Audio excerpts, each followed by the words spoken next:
Good morning, everybody. Hope you're having a great weekend. I've had a pretty good weekend. Sun's out. It's been a beautiful weekend. Went to a car show yesterday. Saw a lot of badass muscle cars. Some of them you only see in magazines. It's pretty incredible. Had a good time out there. Anyway, hope your weekend is going great. Hope you've been watching some baseball. Some crazy things have been happening in these super regionals. We're going to go over that. Go over the Women's College World Series. Oklahoma's the national champions. Before we start that, hit that subscribe button down there so you don't miss anything. We got some news items here. Let's get to that. LSU running back John Emery pulls out of the transfer portal. He will remain at LSU. So a lot of LSU fans are happy about that. Long time, couple sad items here. Long time football coach Doug Porter. He passed away at 94. He was the oldest living member of the College Football Hall of Fame. Head coach at Mississippi Valley State, Howard, Fort Valley State. He was an assistant under Eddie Robinson at Grambling, legendary Eddie Robinson. Let's see what else. He was also AD at Fort Valley State also for 16 years. He was chairman of Division II Playoff Committee. He was in the Army, and he also played quarterback at Xavier in Louisiana during his college days. So, one of the college football legends passes away, 94 years old. Man, prayers to his family and former teammates. Lost another living legend. This year, the NCAA will allow commercial sponsor ads on the football field. The rule allows corporate advertisements to be placed on 3 spots in the field, the 50-yard line, and 2 other spots. I get advertising, okay? Hey, this is our business. Come check out our product and all that. But some of the crap just gets stupid. Now you're gonna start putting it on the field and stuff. I mean, I personally make it a point that if your advertising is irritating me, I won't buy your product. And I'll even get on their Facebook page and tell them, hey, I ain't buying your product because of this. I know it sounds stupid, but even stupid commercials, there's a lot of dumb commercials out there nowadays. And you can go to those Facebook pages of those companies and see all the people say, your commercial's so stupid and irritating. I have to see it every 5 minutes. I'm not buying your product. People do it. I do it. Doesn't make it really looks like it makes a difference, but hey. So if you're a company and you're watching this and you put your advertisement on a football field, I'm not buying your damn product, all right? Bowl season this year will start the day of the Army-Navy game. Wow. I always thought that day was kind of sad. I mean, it's cool because you had the Army-Navy game, pretty much the last football game of the year. But now we're going to have bowls going that day, too. So we'll have another full Saturday. Well, I don't know how full, but we'll have another Saturday of some football games. So that day won't be so sad anymore. So at least I don't think it will be. CFP, it will begin December 20th, and it will go head-to-head with the NFL on December 21st, which I love. NFL's crying like little bitches. NFL could do so much to help college football and kind of bring things into maybe round things up, but they don't do it. They don't care. Even though that's where they get all their players from, they're just like, yeah, whatever, get out of our way. So I'm happy the NFL's pissed off about this. I would not be surprised if more people tune in to the CFP than the NFL that day. And the NFL probably thinks that too. That's probably why they're all pissed off about it, but to hell with the NFL. Hey, Kansas guard Marco Jackson, man, he is going to miss next basketball season. Tore his patellar tendon during a workout this week. So, man, that sucks. Season hasn't even started, and you're out for the season. Man, I feel for you, dude. That just sucks. Unfortunately, we see that all the time. Guys getting hurt in the August and fall camp and miss the season. Man, I just feel for those guys. UConn head coach Don Hurley, I don't know what happened with this, but he was traveling to L.A. to meet about being the Lakers' new head coach. I was looking for something this morning. I didn't see what all happened with that. Maybe he did. They announced it a few days ago. I missed it. I'm not sure. But anyway. So, see what happens with that. Florida men's track and field team win their third straight national championship, their fifth in 8 years. They got a hell of a track and field team there. They beat out Auburn, USC, Alabama, and Texas A&M, so congratulations to them. And congratulations to the Arkansas women's track and field team. They won the outdoor national championship. They won the 1,600 meter relay in 3 minutes and 17.96 seconds, setting a record. They are the first NCAA team to break the 320 mark in the 1,600. That's pretty damn impressive.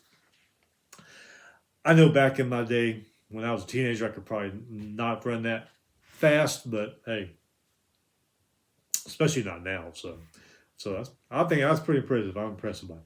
Okay, so like I said, Women's College World Series is over. Oklahoma are national champions in softball.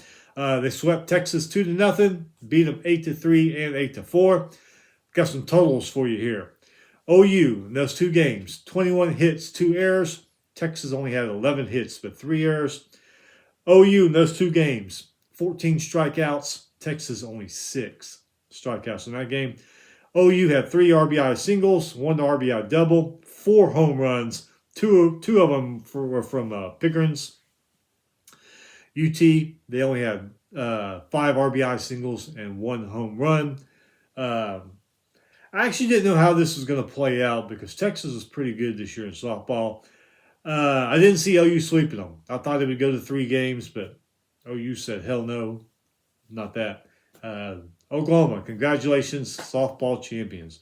All right, so Super Regionals got underway Friday. Friday in Knoxville, Game 1, Tennessee beat Evansville 11-6. Both teams had 9 hits, 1 error. Causey for the Volunteers, 8 strikeouts, 16 total between the Volunteer pitchers. Evansville had a total of 7 strikeouts. Inslee for Tennessee, 3-run home run and an RBI single. Burke had a solo home run and an RBI double. Moore had a 2-run home run. Evansville, McGinnis, 2-run home run. And Fogassi, 2-run double in that game. Tennessee went up 1-0. Tallahassee, Game 1. Florida State beat UConn 24-4. Florida State, 18 hits, 0 errors. UConn, though, they did have 11 hits, 0 errors, but only scored 4 runs. This is incredible. FSU scored 17 runs in the 6th and 7th innings of this game. Just laid it on. Dorsey had 6 strikeouts. They had 11 total. UConn, only 1 strikeout in this game. FSU, 3-run home run. Dinges, 2-run home run and a 2-run RBI single. Holbrook, 3-run double. Furr, 2-run and solo home runs.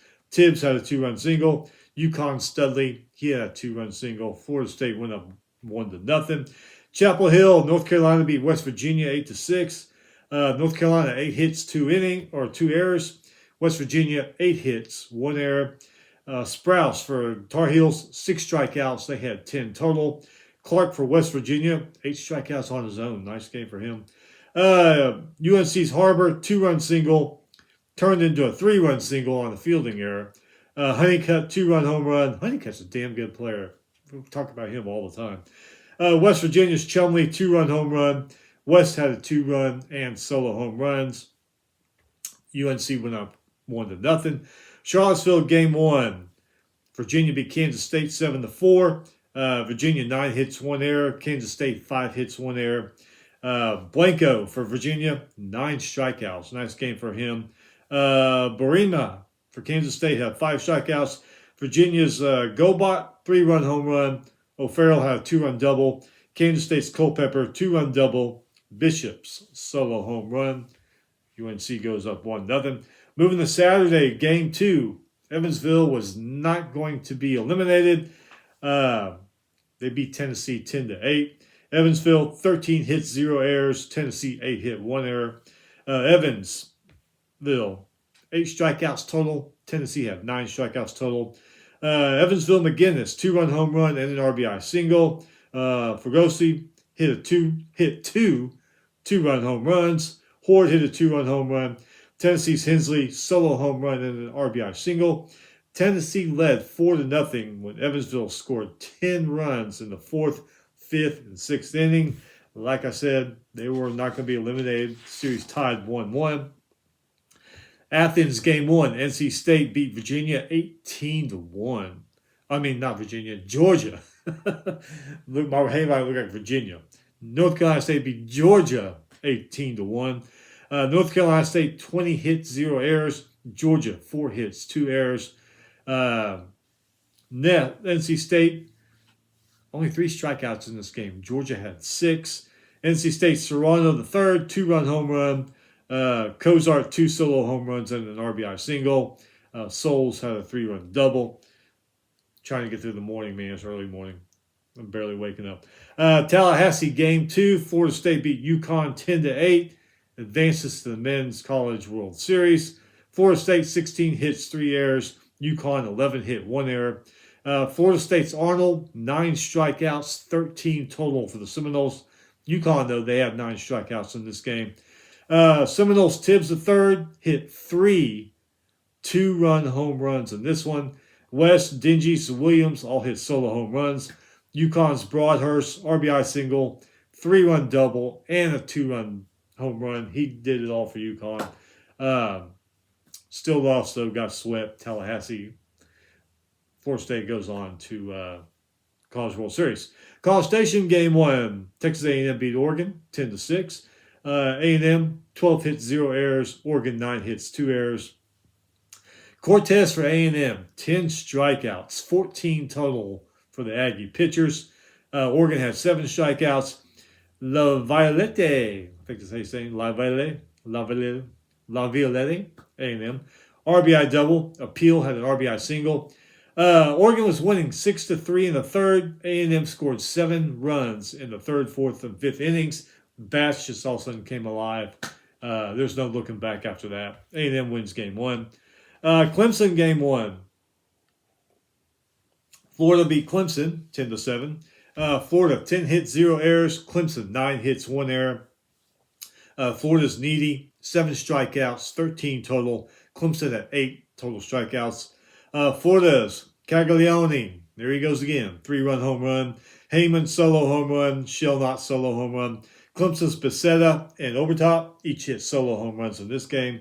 Florida went up 1-0. Charlottesville, game 2. Virginia beat Kansas State 10-4. Advances to the Men's College World Series. Kansas State's a good team. I didn't think they were going to get shut out like this, but they did. Virginia, 13 hits, 0 errors. Kansas State, 7 hits, 0 errors. Woolfolk for Virginia, 7 strikeouts. Kansas State had 6 total strikeouts between their pitchers. Virginia, Hanson, 3-run double. Ford had a 2-run single.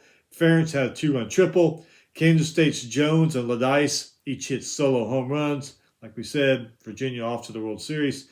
Lexington, game 1. I didn't think this game would end up like this, but it did. Kentucky beat Oregon State 10-0. Oregon State, they've had a great baseball program the last several years. I didn't think they'd get shut out like this.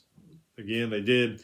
Kentucky, 10 hits, 1 error. Oregon State, 1 hit, 2 errors. Man. Poser for Kentucky, 8 strikeouts. Nove behind him, 4 strikeouts. Oregon State's May, 5 strikeouts. The Beavers had 10 strikeouts total.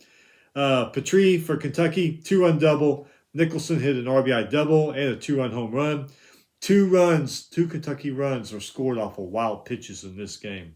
Kentucky went up 1-0. I don't think Oregon State's going to get swept in this series. They're too good of a baseball team. So, but we'll see. Like we say, anything can happen in college sports. Chapel Hill game 2. North Carolina beat West Virginia 2-1. They advanced to the World Series. UNC 5 hits, 0 errors. West Virginia 4 hits, 0 errors. DeCaro for UNC 5 strikeouts. Pence had 6 strikeouts. West Virginia's Swalaski 4 strikeouts. Estridge had 6 strikeouts for West Virginia. Honeycutt, just talked about him from North Carolina. Solo home run, and he scored a run off of Harbor's RBI single. West Virginia, West hit an RBI single. Like Chapel Hill, that's it. North Carolina off to the Men's College World Series. And today, maybe wrapping some things up, we will see Athens, 11 a.m., ESPN2, Georgia versus North Carolina State. Wolfpack lead 1-0. Clemson, that'll be at 1:30 on ESPN. Clemson versus Florida. Florida leads 1-0.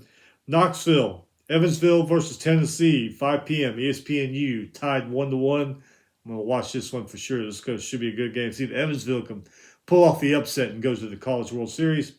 College Station, 6:30, ESPN2, Texas A&M versus Oregon. Aggies lead 1-0. And Lexington, 8 p.m. tonight, ESPNU. Kentucky versus Oregon State. Kentucky leads 1-0. Like I said, I don't expect Oregon State to get shut out. But, like we say, always say, college sports, all kinds of crazy things can happen. So that is it. We'll be back probably later next week to wrap up what happened in the Super Regionals. Go over what's going to happen. Preview Men's College World Series. Man, that's it. We're getting down to it. Within a couple weeks, man, college sports will be done for this year. Don't think we're going to do a show or shows over on media days. I'm going to watch them. I may do, I don't know, but have a lot of things going on this summer, so I don't know if I'll get to that. But I am already working on next college season's football preview. Started on some of the conferences, breaking stuff down, and we'll definitely be starting that into July, beginning of August. I may do some media day shows, who knows. But anyway, enjoy the rest of your weekend. Work hard, work fast, and the weekend will be here again before you know it. Tomorrow's Monday, sucks, but what are you going to do? Anyway, stay safe, have fun. We'll see you next time.